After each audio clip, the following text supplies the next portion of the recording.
On top of a lot of these employees being harassed and degraded, they're also getting hurt on the job. We've talked about some of these people, like Tayona. She claims that she got a concussion, a wrist strain from repetitive motion, a damaged knee and thigh from when a car backed into her.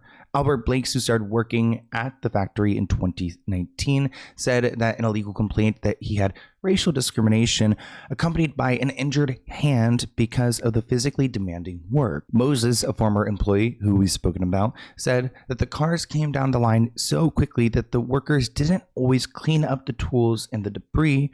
It was so fast that you would ultimately put yourself at risk every time. Between the years January 2019 and February 2024, it looks like Tesla has had over 80 violations related to manufacturing. Now, every time Tesla is fined for breaking these rules, but it's not that much money, so they just continue doing it again and again. It's not going to stop them and make them reconsider safety protocol. This article reports that ambulances have been called more than 100 times since 2014 for workers experiencing fainting spells, dizziness, seizures, abnormal breathing, and chest pains. Hundreds more were called for injuries and other medical issues. Elon did respond to these claims, and he conceded that his workers have been having a hard time working long hours and on hard jobs, but he said he cared deeply about their health and well-being. Well, then why the hell is all of this happening? Two things can't be true at once, not in this case. Some employees say that Tesla is putting its product over its people, and some new numbers by a workplace safety nonprofit appear to back that up. The nonprofit is called WorkSafe. It says that injuries at the Fremont factory were 31% higher than the industry average in 2015, and that the rate of serious injuries were about double the industry rate. Some Tesla employees we've heard from say they were worked to exhaustion. And it was literally like 4 of us doing a 6-man job, nonstop running a marathon. You know, I'm burned out. Everybody in our area is burned out. Not really reflective of the environment that you see here and that you'll hear from the rest of our employees. Well, we did hear from a current Tesla factory worker who wanted to remain anonymous, but he said, do I see unsafe practices? Yes. However, he says Tesla aren't tolerating unsafe practices anymore. Now, Elon must not be spending enough time in the factory. He's probably sitting on Donald Trump's lap a little bit too long. He needs to get back down there because there are so many employees who are exhausted, collapsing, or being taken away by an EMT. Quote, we had an associate on my line. He just kept working. And the next thing you know, he just fell on the ground. Michael was his name, and he had dreams to be an artist and to be a car service technician. He was ecstatic when he started to work at Tesla.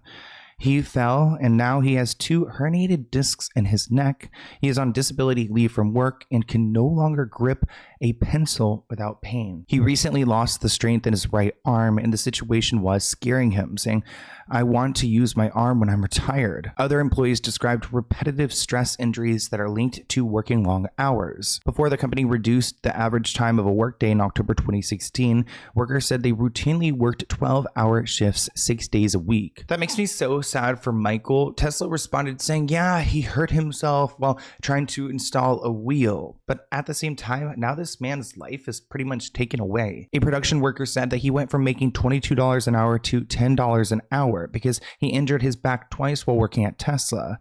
Quote, it kind of forces people to go back to work. No one wants to get a pay cut because they're injured, so everyone forces themselves to work through it. Tesla's manufacturing practices appear to be the most dangerous in its earliest years of operation. So it looks like between the years 2013 through 2016, there were the most injuries. You guys may remember in early 2016, he said he slept on the factory floor in a sleeping bag to make it the most painful thing possible, saying that he knew his employees were having a hard time, so he was trying to make himself experience the same thing. Well, shoot, Elon, why don't you just go and work these long hours for a month and let's see how you hold up? What's so sad for a lot of these employees is that we start their story with them super excited to get this job, that they are in need of this money. And while Elon can go and sleep in a sleeping bag on the factory floor, his behavior shows his true intentions, and just letting these people go and pushing them to their max, it shows that he sees them as disposable. Employees at Tesla were told the company will lay off over 10% of its workforce. This comes just a week before Tesla will announce its first quarter earnings, and profits have declined in the past year. Reports say the job cuts will be amounting to about 14,000 people. Just out of the blue, they laid me off at 2 a.m., which is middle of the day for me because I was overnight shift. just look at my phone and my Microsoft Teams logged me out. I was like, oh, okay, I probably just need to reset my password. But then I tried, and they said, and then it says my account was blocked.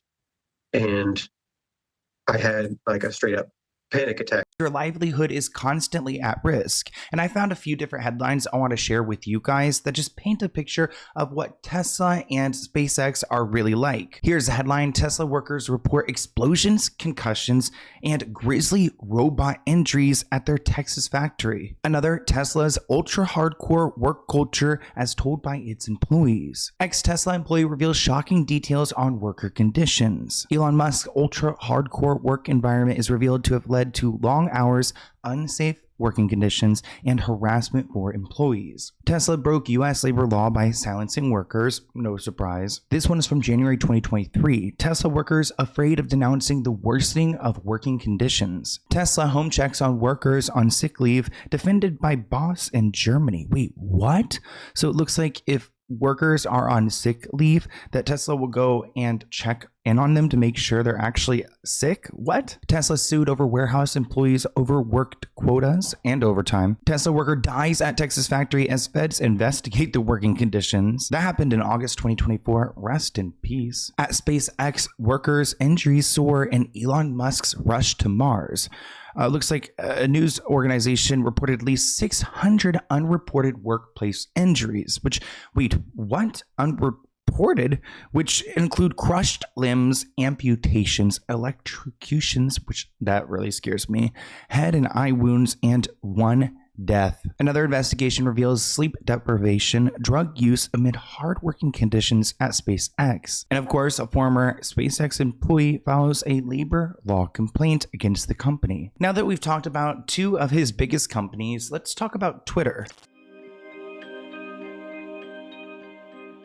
Elon controversially acquired Twitter for $44 billion. How do you even have that kind of money laying around? After Elon purchased Twitter, anti-Semitic and racist tweets spiked over its acquisition. Hateful rhetoric towards Black people also increased. It looks like there was a finding of a 500% increase in the use of the N slur just a half day after Elon's purchase. Now, this gets scary because he does have such a close connection to the future president. Shoot, by the time this podcast episode comes out, he might already be president. I don't know. I'm filming in advance. In December 2022, Elon bans journalists from X. Elon was told that he faced EU sanctions after he claimed a number of prominent reporters had been booted off of X for sharing personal information about him. Elon claimed the journalist in question had doxed his exact location in real time. And it's all connected to his jet because people were tracking his jet, and they do this with Taylor Swift and other celebrities to show how much they're ruining the planet through the emissions. So I do understand what Elon is saying here. He doesn't want his exact location to be out there because he doesn't want to be killed, but he later ended up putting them back onto the platform despite, I guess, risking his own well-being. He actually made this decision after putting a poll out on Twitter asking if he should let them back on. Now, after Elon initially offered to take over the company in April 2022, he attempted to get out of the deal, citing concerns over how many bot accounts it had. Essentially, they gave him a price, and then he said, hey, after taking a better look at this platform, I don't think it's worth this amount of money because a lot of these users are fake. As soon as he got to the company, he cut a lot of employees, about 80% of the people running Twitter. Elon said it's not fun at all, and it can sometimes be painful to be running Twitter. The world's second richest man said that drastic action was needed when he came on board because the company was facing a $3 billion negative cash flow situation. He said he only had about 4 months to keep Twitter alive, so that's why he started to charge everyone to use the platform. And of course, these Twitter employees are real people. Here's a video clip of some of them counting down the moments until they're fired. 30 seconds left. 35 seconds. You have like an atomic clock? Oh, he's got his thing. Everybody here, we're all about to get fired from Twitter. I've been here 9 years and 9 months now. Same with you. How long are you here? 4 years. 4 years? 2 months. 9 years and a month. Oh, were you not with him? No, he was after. Wait. Oh, 10 seconds. 10, 9, 8, 7, 6, 5, 4, 3, 2, 1. Happy New Year! Yay! Hooray, that's a lot of pomp and circumstance. Okay.